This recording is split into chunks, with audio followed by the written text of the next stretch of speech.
This is critical thinking in the muscle physiology lab, and here are the questions. This is the first question, the second one, and the third one. Now let's look at the first one, which asks you, or which tells you that Erin goes to the gym regularly and she warms up before beginning her actual workout. And how does that warm up help to make her workout more effective? And let's look at the choices.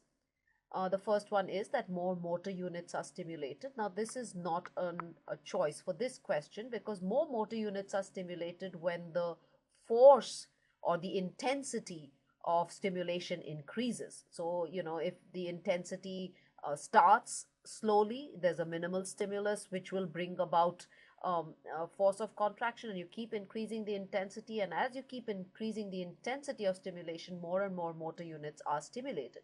But here, nothing in the question tells you that. It just tells you she's warming up on the treadmill. In other words, she's just steadily warming up, and the force of stimulation is, or rather the intensity of stimulation is not increasing. So this is not one of the choices. More ATP is produced. Even this is not a choice because more ATP will be produced when you have the substrates increase, which is creatine and glucose. Now, nothing in the question tells you that, glucose or creatine is going to be increased because she's just warming up. She's not drinking or any glucose, or, she hasn't taken any supplements which have creatine. So that's not that's not the answer to this question. Nerve impulses arriving faster. This is also not true in this. This is not an answer to this question because as she's warming up steadily, the nerve impulses come in a steady manner. So it's not that they arrive a little faster. The last choice, which says enzyme systems become more efficient, this is the choice, the correct choice for this statement, because as a person warms up and you begin to your muscle contractions, as the muscles contract, they generate heat. When heat is generated, that makes the enzyme systems more effective and efficient because enzymes work whenever the temperature is raised to an optimal level, of course. Also, apart from enzyme systems becoming more efficient during the warm-up period, you also have more calcium which becomes available. And when more calcium becomes available, then you know that binding of actin and myosin filaments is possible. So this warm-up period is also known as the trepe period, and the importance of this trepe period is that heat is generated as the person warms up, and that generation of heat makes enzyme systems more efficient and also makes calcium more readily available, and hence muscle contractions become more efficient and more effective. Now let's look at the next question,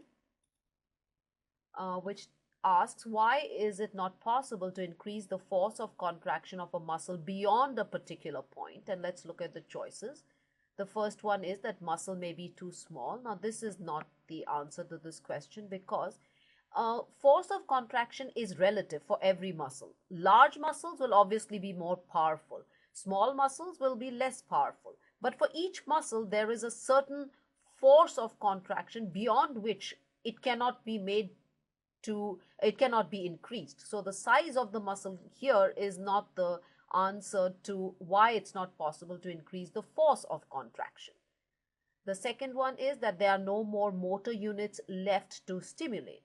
Now this is the answer to this question because for every muscle there are a certain number of motor units. So let's take a small muscle like this and let's take a larger muscle like this. Now this has fewer motor units, let's say, and this has a lot more motor units.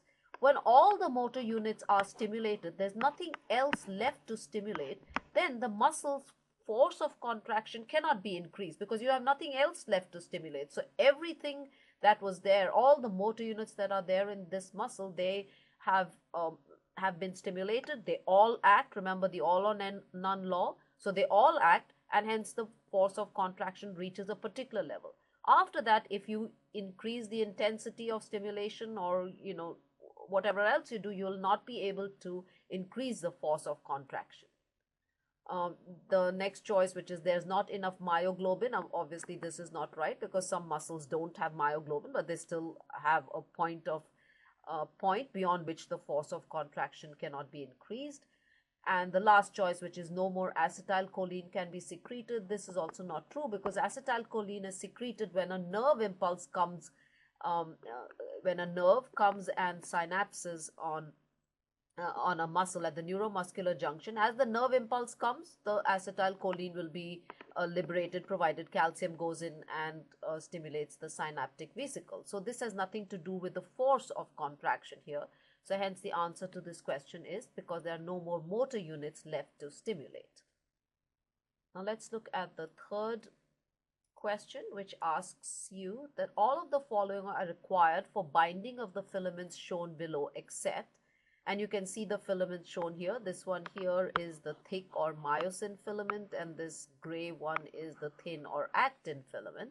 So the binding of these filaments, and let's see which of these is not required. So the first one is overlap should be possible. This is required because if the muscle is too short, for example, if these filaments were, when the muscle is too short, suppose this was the actin filament like this, and let's say the myosin filaments are here, and then we have the actin again.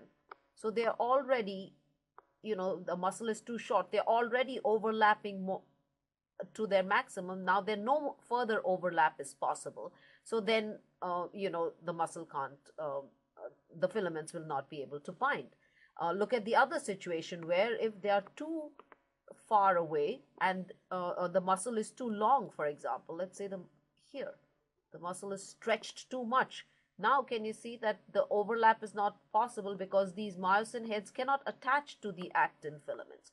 So too short or too long, when it's stretched too much or too contracted, that will not allow overlap, and hence obviously binding can't occur. So therefore overlap should be possible. So it should be an optimal length. Second is ATP. ATP must be present. It is the utilizable source of energy in order for this binding to occur. So when these myosin heads bind to these actin filaments, they use ATP. So ATP is very important. We also need calcium ions because calcium ions need to make the active sites available in order for myosin to bind to the actin filament. So calcium ions are very important in order for binding of the filaments. And the last one, which is choline esterase, or also known as acetylcholine esterase. This is not required because acetylcholine esterase is an enzyme which gets rid of acetylcholine. So which this destroys acetylcholine. So this is not required in this situation for this binding to occur. So the first three are required, and the answer to this question is the last one, which is that choline esterase is not required for binding of the actin and myosin filaments.